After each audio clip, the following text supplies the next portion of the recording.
தகட்டின் வெப்பநிலையை 50 கெல்வின் அதிகரிக்கும் போது அதனுடைய பருமன் 0.25 மீட்டர் கியூபிலிருந்து 0.3 மீட்டர் கியூபாக உயர்கிறது எனில் அந்த துத்தநாக தகட்டின் பரும வெப்ப விரிவு குணகத்தை கணக்கிடுக. அதாவது 50 கெல்வின் வெப்பநிலை அதிகரிக்கிறோம்.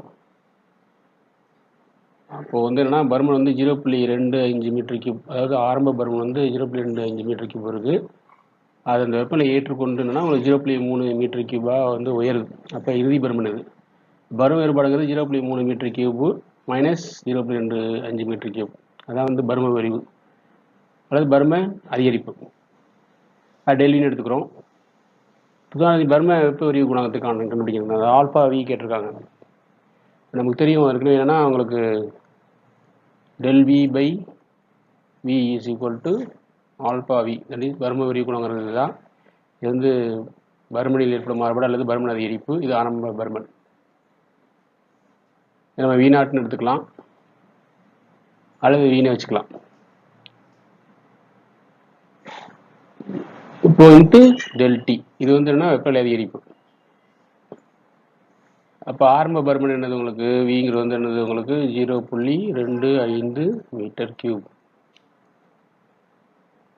பருமன் அதிகரிப்பு வந்து டெல் விங்கிறது வந்து உங்களுக்கு இறுதி பருமன். அதை வந்து என்னன்னா உங்களுக்கு வி டேஷ் வச்சுக்கலாம் அல்லது V1 வச்சுக்கலாம். இங்கே மைனஸ் வி. இறுதி பருமன் என்ன கொடுத்துருக்காங்க உங்களுக்கு 0.3 மீட்டர் கியூப்.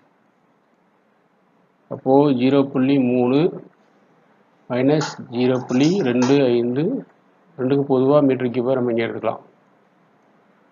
ஈக்குவல் டு 0.3ங்கிற 0.30 போட்டுக்கலாம் ஒரு கரண்ட்டுக்கு. அப்போ 0.30 0.25 போட்டுனா எவ்வளோ வரும் உங்களுக்கு 0.05 மீட்டர் கியூப் என்பது தான் டெல்வியோட மதிப்பு. அப்போ வெப்பநிலை அதிகரிப்பு என்ன கொடுத்துருக்காங்க உங்களுக்கு del T equal to 50 kelvin. இது வந்து செல்சியஸில் கொடுத்துருந்து நம்ம என்ன பண்ணணும்னா கெல்வினில் மாற்றணும். பரும வெப்ப விரிவு குணகம் ஆல்பா வி தான் கேட்டிருக்காங்க. அப்போ இந்த ஃபார்முலாலேருந்து நம்ம பரும வெப்ப விரிவு குணகம் ஆல்பா வி ஈக்குவல் டு என்ன வரும் டெல் வி பை வி அப்படியே தான் இருக்கும். இந்த டெல் டி கீழே இறக்கும் இன்ட்டு 1 பை டெல் டின்னு எழுதிக்கலாம். அதாவது del V by V del டின்னு வந்துடும். இப்போ மதிப்பில் எப்படி எடுப்போம் டெல் விங்கிறது என்ன வந்துச்சு நம்மளுக்கு 0.05 பை வி என்ன எங்களுக்கு ஆரம்ப பருமன் அதாவது 0.25 இன்ட்டு டெல் டி எவ்வளவு 50. இது கெல்வினில் இருக்குது. அப்போ இது வந்து என்னது இது மீட்டர் கியூப் இது மீட்டர் கேன்சல் ஆயிரும். நம்ம இங்கே போட்டுக்கலாம் மீட்டர் கியூபு இதுவும் மீட்டர் கியூபு அதாவது 0.25 மீட்டர் கியூப் இதுக்கு 50க்கு வந்து கெல்வி. அப்போ மீட்டர் கியூப் மீட்டருக்கு அடிபட்டு போயிடும். அப்போ 1 பை கெல்வின்னா கெல்வின் நிமிஷம் வரப்போகுது. ஈக்குவல் டு உங்களுக்கு இது எப்படி ஈஸியாக அடிக்கணும் அப்படின்னா 0.5 எப்படி எழுதலாம் 5/100 எழுதலாம். இன்ட்டு இங்கே வந்து என்னது 0.25 வந்து உங்களுக்கு என்னன்னா 25/100 எழுதலாம்.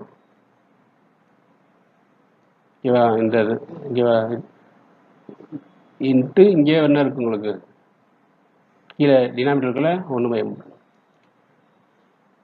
அப்போ உங்களுக்கு என்னன்னா இந்த 100 இந்த 100 அடிபட்டு போயிடும்.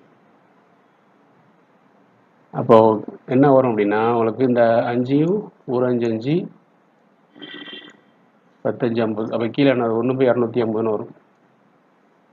1/250 இருக்கும்போது மேலே என்ன 1000 பெருக்கி வகுத்துங்க. அப்போ 1000/1000 பெருக்கி வகுத்துட்டோம். 1/250 அப்படியே தான் இருக்குது. அப்போ 250 என்னது ஒரு 250 4 250 வந்து 1000 வரும். அப்போ 4/1000. இப்போ 3 ஸ்தானம் தள்ளி இப்படி வைக்கணுமா அப்போ என்ன வரும் 0.004 கெல்வின்வர்ஸ். அதாவது ஆல்ஃபா வி என்ன வருதுன்னா 0.004 1 பை கேங்கிறதால தான் நம்ம என்ன பண்ணுறோம் கே வந்து கீழே டினாமினேட்டரில் இருக்குது. அப்போது கெல்வின்வர்ஸ் இதான் வந்து உங்களுக்கு அந்த பரும வெப்ப விரிவு குணகம். இதில் வந்து என்னன்னா உங்களுக்கு இந்த ஃபார்முலாவில் இந்த ஃபார்முலாலையும் அதுக்கு ஒரு மதிப்பும் கொடுப்பாங்க. அடுத்தது வந்து என்னன்னா விடைக்கு ஒரு மதிப்பும் கொடுப்பாங்க அளவோட சேர்த்து. 2 கெல்வின் கணக்கில் கேட்டால். அடுத்த கணக்கீடு பார்க்குறோம். 303 கெல்வின் வெப்பநிலையில் ஒரு அலுமினிய தண்டின் நீளம் 50 மீட்டர் எனில் அதனை 323 கெல்வின் வெப்பநிலைக்கு வெப்பப்படுத்தும் பொழுது அதன் நீளத்தில் ஏற்படும் மாற்றத்தை கணக்கிடுக. அலுமினியத்தில் நீள் குணம் கொடுத்துருக்காங்க, அதாவது ஆல்பா எல். இது அப்போது ஆரம்ப வெப்பநிலை 303 கெல்வின் வெப்பநிலை, இறுதி வெப்பநிலை 323 கெல்வின். அப்போ வெப்பநிலை மாறுபாடு என்ன அப்படின்னா உங்களுக்கு அதான் டெல்டி அப்படிங்கிறது.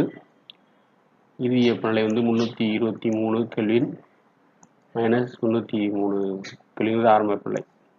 2 கெல்வின் நம்ம பொதுவாக எடுத்துருக்கோம். இப்போ 323ல் 303 கழிச்சோன்னா உங்களுக்கு 20 கெல்வின். இதான் டெல்டியோட மதிப்பு. அதே மாதிரி ஆல்பா எல் என்ன கொடுத்துருக்காங்கன்னா உங்களுக்கு 23 இன்ட்டு 10⁻⁻6 கெல்வின் இன்வெர்ஸ். அதாவது ஆரம்ப நீளம் என்னது உங்களுக்கு எல்னு வச்சுக்குவோம், அல்லது எல்0 வச்சுக்கலாம். இப்போ எல்0 எடுத்துக்கிறோம் நம்ம. இப்போ எல்0ங்கிறது என்னது உங்களுக்கு அது உண்மையான நீளம், அதாவது ஆரம்ப நீளம். நமக்கு என்ன தெரியுங்கன்னா உங்களுக்கு del L by L0 equal to alpha L டெல்டிங்கிறது தெரியும். ஸோ இதுலேருந்து என்னென்னா del L equal to L0 into alpha L del T அப்படின்னு வந்துடும். அது L0 இங்கே வரும்போது இங்கே L0 இன்ட்டு ஆல்பா எல் டெல்டின்னு வந்துடும். இப்போ நம்ம எல்லாத்தையும் பெரிய விடுறோம். L0 அளவு உங்களுக்கு 50 இன்ட்டு ஆல்பா எல் என்ன கொடுத்தாங்க 23 இன்ட்டு 10⁻⁻6 இன்ட்டு டெல்டி அளவு உங்களுக்கு 20. சரியா? இதில் கெல்வின் இன்வெர்ஸ் இருக்குது. இது என்னது கெல்வினில் இருக்குது. அப்போ இது கெல்வின் இன்வெர்ஸுங்கிறது 1/k. இப்போ கே இன்வெர்ஸு கேயும் அடிபட்டு வரும். மீட்டர் இதில் மீட்டரில் இருக்குது. ஓகேவா? அப்போ என்னது மீட்டரில் வந்துடும். அப்போது உங்களுக்கு 50 இன்ட்டு 23 இன்ட்டு 20 இன்ட்டு 10⁻⁻6. ஓகேவா? 10⁻6 கடைசி எழுதியிருக்கேன். அப்போ உங்களுக்கு 50 இன்ட்டு 20 அளவு 52 இருக்குன்னா 100, இன்னொரு 0 சேர்த்து முடியுது. அப்போ 1000 இன்ட்டு 23 இன்ட்டு 10⁻⁻6. அப்போ 23,000 இன்ட்டு 10⁻⁻6. 10⁻⁻6 என்னது 6 ஸ்தானத்தில் போய் வைக்கணும். இங்கே இருக்கிற என்னது உங்களுக்கு 5 ஸ்தானம் தான் இருக்குது. அப்போது 0.0 ஒரு 0 எக்ஸஸ் இருக்கும். 2 3 உங்களுக்கு பாக்கி 0லாம் எழுத வேண்டிய அவசியம் இல்லை. ஓகேவா? மீட்டர். காரணம் அந்த 50 மீட்டருக்குள்ள மீட்டர் தான் இங்கே இருக்கும். ஏன்னா அந்த கெல்வின் கெல்வின். அப்போ இங்கே மீட்டர் போட்டுக்கணும். நம்ம இங்கே மீட்டர் இருக்கு பார்த்தீங்களா, அதை இங்கே எழுதிக்கலாம். கடைசியாக இங்கே எழுதிட்டே வரீங்க. அதான் இங்கே மறக்காமல் இங்கே எழுதுவீங்க அழகையும். இப்போ நீங்கள் அங்கே மீட்டரில் கிடச்சிச்சா? அப்போது 0.023 மீட்டர். இதான் அந்த நீள அதிகரிப்பு, நிலையில் ஏற்படும் மாறுபாடு 0.023 மீட்டர். இதுதான் உங்களுக்கு விடை. விடை இப்படி தனியாக எழுதி அப்படி அழகாக காட்ட முடியும்னா அழகாக இருக்கும் ப்ரெசன்டேஷன். சரி, அடுத்து மாறாக வெப்பநிலையில் வாயுவானது ஆரம்ப நிலை அழுத்தத்தை போல் 5 மடங்கு சுருக்கப்படுகிறது. வாயு உள்ள கலனின் பருமனின் 35 cc, அதாவது V1 cc வச்சுக்கோங்க. V2 cc மாறுகிறது எனில் இறுதி பருமன் V2 காண்கன்னு கேட்டிருக்காங்க. அப்போ ஆரம்ப அழுத்தம் என்னது, அதை நம்ம P1 ஈக்குவல் டு Pன்னு எடுத்துக்கலாம். P1 ஈக்குவல் டு P என்க. அதே மாதிரி இறுதி அழுத்தம்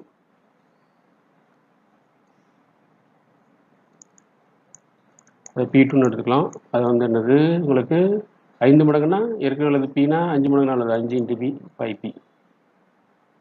அப்போ தொடக்க பருமன் என்னது V1 ஈக்குவல் டு என்னது 25 cc கொடுத்துருக்கோம். V2 தான் கேட்டிருக்காங்க, இறுதி பருமன் தான் கேட்டிருக்காங்க. இப்போ பாயில் விதிப்படி PVங்கிறது என்னது P இன்ட்டு Vங்கிறது ஒரு மாறிலி.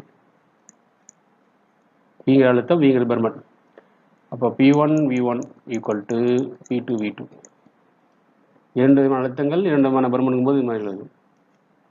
அப்போது V2 ஈக்குவல் டு இதுலேருந்து V2 வச்சு P2 கீழே வந்துருக்குமா? அப்போ P1 V1 பை P2ன்னு வந்துடும். அப்போ P1ங்கிறது P, P2ங்கிறது அளவு உங்களுக்கு 5P. அது V1 எவ்வளோ கொடுத்துருக்காங்க 35 cc. ஓகேவா? அப்போது இங்கே P அடிப்பட்டு வரும். 1 5 5 7 5 35.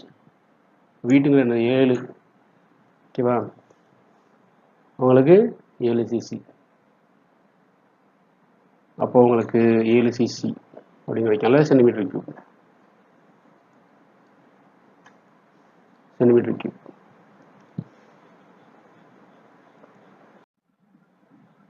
ஒரு மின்சுமை பற்றி அதிகபட்ச வெப்பத்தை வெளியிடும்போது 420 வாட் மின்திரை நுகர்கிறது. நுகர்கிறதுனா எடுத்துக்கிறதுன்னு அர்த்தம். குறைந்தபட்ச வெப்பத்தை வெளியிடும்போது 180 வாட் மின்திரை நுகர்கிறது.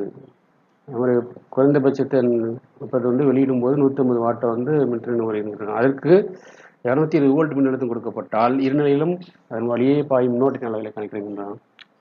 ஆரம்பத்தில் வந்து என்னது உங்களுக்கு திறன் P1 = 420 வாட், டபிள்யூங்கிறது வாட். அதே மாதிரி P2ங்கிறது என்னது உங்களுக்கு குறைந்தபட்ச வெப்பத்தில் எழுதும்போது 150 வாட். மின்னழுத்த வேறுபாடு அளவு உங்களுக்கு 220 வோல்ட். நமக்கு என்னது உங்களுக்கு திறன்கிறது வந்து மின்னழுத்தம் வேறுபாடு இன்ட்டு மின்னோட்டம். இதே P1 = VI1. ஏன்னா உங்களுக்கு வந்து மின்னழுத்த வேறுபாடு வந்து ரெண்டுலேயுமே இந்த பொதுவாக இருக்கிறது இங்கே மின்னழுத்த வேறுபாடு தான் ரெண்டு நிலையிலும். இப்போ திறனும் மின்னோட்டம் மாறும்போது திறன் மாறுது. அப்போ P2 = VI2. அப்போ P1ங்கும் போது என்னது உங்களுக்கு 420 வாட் = 220 × I1. I1 = 420/220. 0 0 எப்படி வரும்? 48/22 வரும். ஓகே, அப்போ 21/11 வரும். இதை அடித்தோன்னா உங்களுக்கு 1.9 வரும். அப்போது I1 = 1.9 ஆம்பியர். அடுத்து I2 கண்டுபிடிக்கிறது இந்த ஃபார்முலாவில் வந்து என்னென்னா உங்களுக்கு P2ங்கிறது 180 = 220 × I2. ஏன்னா Vங்கிறது 220. அப்போ I2 = 180/220. 0 0 எப்படி வரும்? 18/22. அதை 9/14 எழுதலாம். சரியா? ஏன்னா 2 அடிக்கும்போது அப்போது 0.8 கிட்ட வரும். 0.8 ஆம்பியர். அப்போ I2 = 0.8 ஆம்பியர்.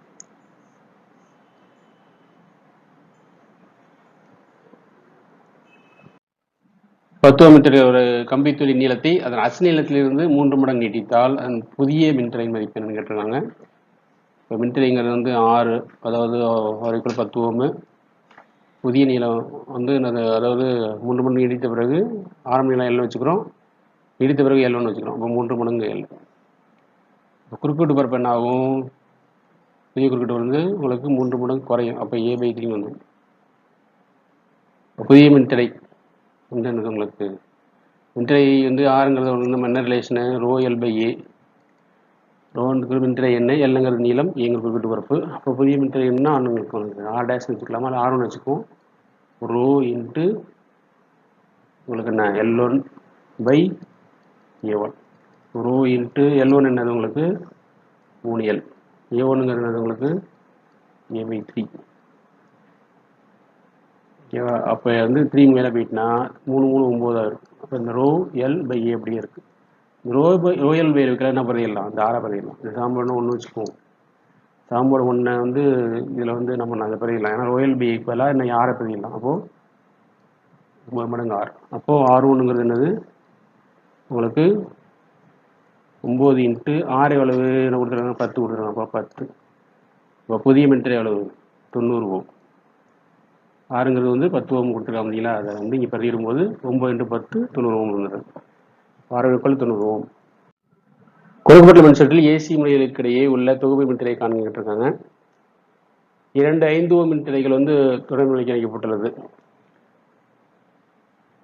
ஓகேவா? கொடுக்கப்பட்டுள்ள மின்சுற்றில் வந்து என்னது பார்த்தோன்னா 2 மின்திரை வந்து தொடர் இணைக்கப்பட்டிருக்கு, 10 ஓம் மின்திரை வந்து பக்கம் இணைக்கப்பட்டிருக்கு.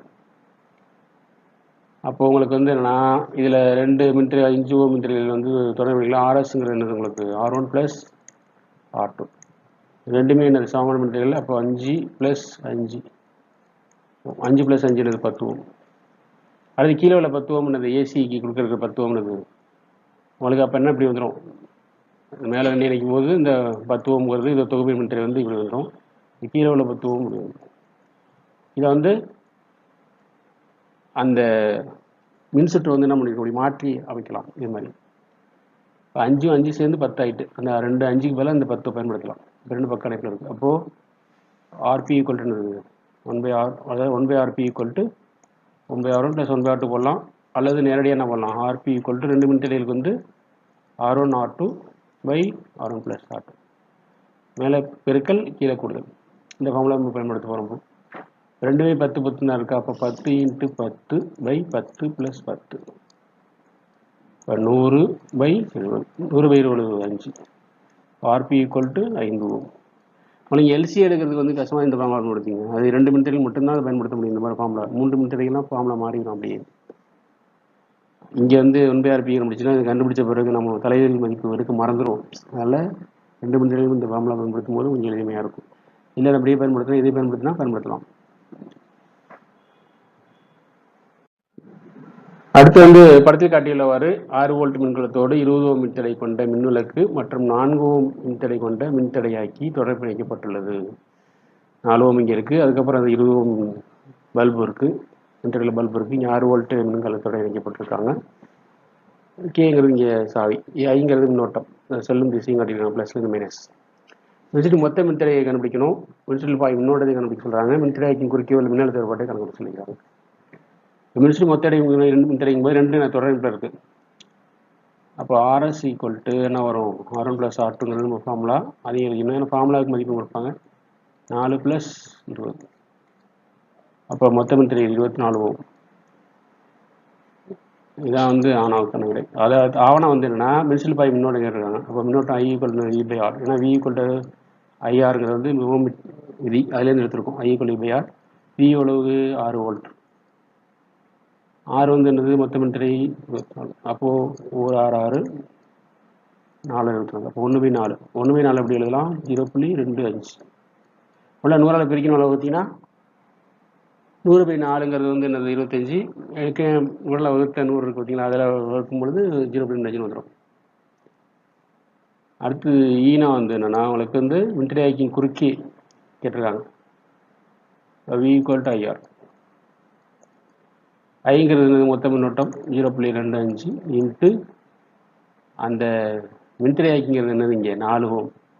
அப்போது அந்த மின்தடைக்கு போடணும். அப்போது 4 25 100, இங்கே புள்ளி இருக்கிறதால 1 வந்துடும், 1 வந்துடும். இல்லைன்னா 25 இப்படி போடுங்க, 25/100ங்கிறது 0.25 அப்படி எழுதலாம். 4 இப்போ இதை அடிச்சிங்கன்னா 25, 4ஐயும் 1 4 4 25 4 100. அப்போ 25 அடிக்கும்போது 1 வந்துடும். அப்போ 1 வோல்ட். V = 1 volt. இங்கே என்னது, I = 0.25 ஆம்பியர். அளவோடு எழுதணும், முக்கியம். அதே மாதிரி RS இந்த தொகுதி மின்தடை வந்து 24 Ω. 5 மின்தடை ஒரு சுற்றில் கீழ்கண்டவாறு இணைக்கப்பட்டுள்ளது. சுற்று மூடி இருக்கும்போது அந்த அம்மீட்டரின் அளவீட்டை கணக்கிட்டு கேட்டிருக்காங்க. இதில் வந்து என்ன, இந்த R1 R2 2 என்னது தொடர்பில் இருக்குது, இரண்டும். அப்போ என்னது உங்களுக்கு அது RS 1ன்னு வச்சுக்குவோம். அப்போ என்னது, R1 + R2 தொடர் இப்போ 1ன்னு இருக்குது. அப்போ 3 + 3 வரும். இப்போ என்னது, 6 Ω. இந்த பகுதிக்கு பதிலாக 6 Ω பண்ணுறது. அந்த 6 Ω இங்கே வந்து 3 Ωன்னது உங்களுக்கு பக்கணிப்பில் இருக்குது. அப்போது உங்களுக்கு RP = R1 R2 R1 + R2. இங்கே R1 எடுத்துகிட்டு வந்து என்னது உங்களுக்கு, இந்த மேலே உள்ள R, இங்கே இந்த 3 வந்து இந்த பக்கம், அதை எப்படி வந்துடும், இதுக்கு 2க்கு பதிலாக இந்த 6 Ω வந்துடும். இந்த 3 வந்து இந்த இப்போ 3க்கும் பதிலாக அவர் கண்டுபிடிக்க போகிறோம், அவ்வளோதான். அப்போ என்னது, 6 × 3/6 + 3 18/9. அப்போ என்னது, 2 Ω. அப்போ இதை அப்படியே எடுத்துகிட்டு இந்த 1 Ω, இந்த 3 Ω, இந்த 3 Ω, இந்த 3 Ω எல்லாத்தையும் எடுத்துகிட்டு என்ன பண்ணலாம், 2 Ω இணைச்சாலே போதும். அதை செய்ய வேண்டிய வேலையை செய்யும். ஓகேவா. அடுத்தது வந்து இந்த RP இருக்கு பாருங்க, இந்த RP இருக்கு, அது எப்படி வந்துடும். இப்போ இப்படி வந்துடுதா, அப்படி வந்து அடுத்தது இப்படி வந்து இப்படி வந்துடும். இங்கே வந்து RP இங்கே வந்துடும். RP வந்து கண்டுபிடிச்சோம் 2 Ω. இந்த 0.5 Ω வந்து என்னது, இங்கே வந்துடும். இங்கே 0.5 வந்து இங்கே இங்கே தான் என்னது மின்கலம் இருக்கு. இதுதான் மீட்டர். இது வந்து சால் ஏ பி 0.5 2 0.5 3 என்னது இப்போ தொடர் இணைப்பில் இருக்குது.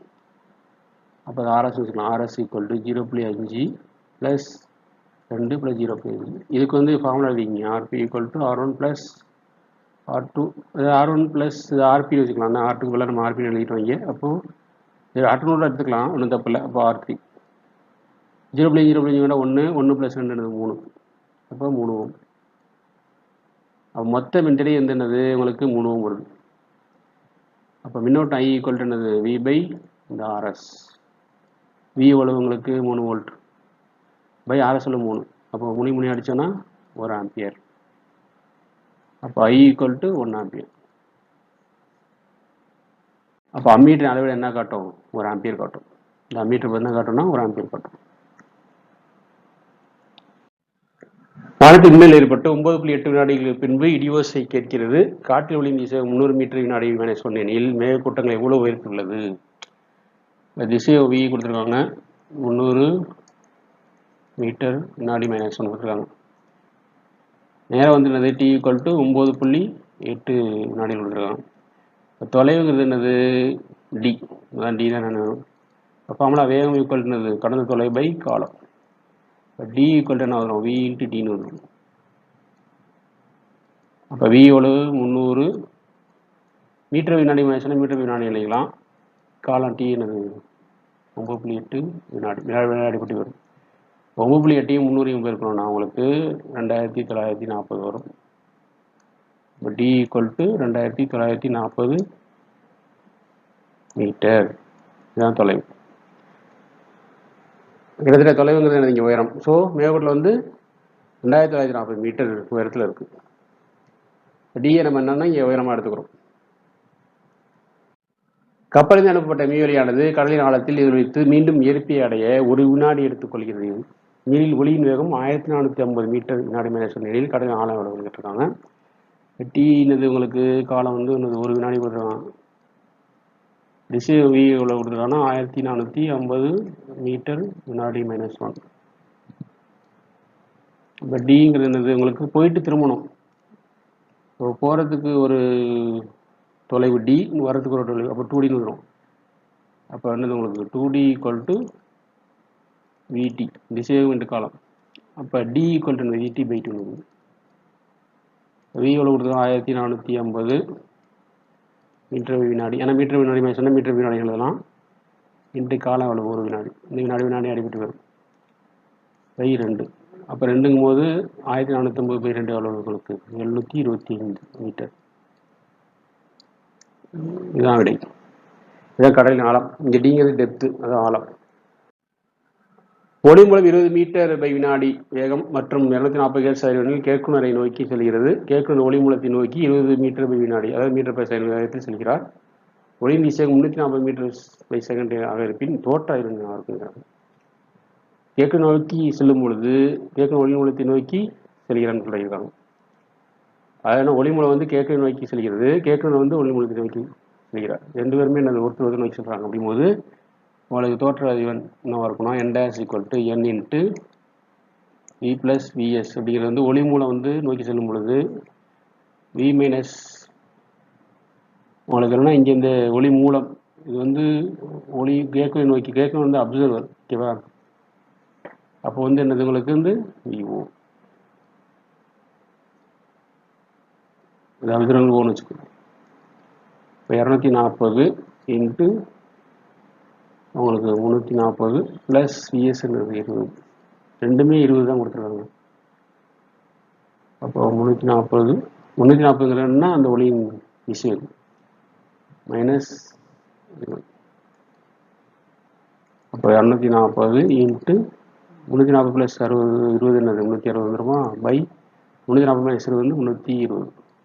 0 அடிச்சிடலாம். அப்போ 240 இன்ட்டு இங்கே 2 அடிச்சோன்னா 18, 18 10 இங்கே 16 உங்களுக்கு என்னது 32. அதே மாதிரி இங்கேன்னா இங்கே 64, இங்கே வந்து 4. மறுபடியும் 4ன்னா உங்களுக்கு 4 இங்கே என்ன வரும், உங்களுக்கு 15 வரும். 15 18 பெருக்குனீங்கன்னா உங்களுக்கு 220 வரும். ஸோ 220 எஸ் இதுதான் புதிய அதிபன், அது தோற்ற அதிபன்.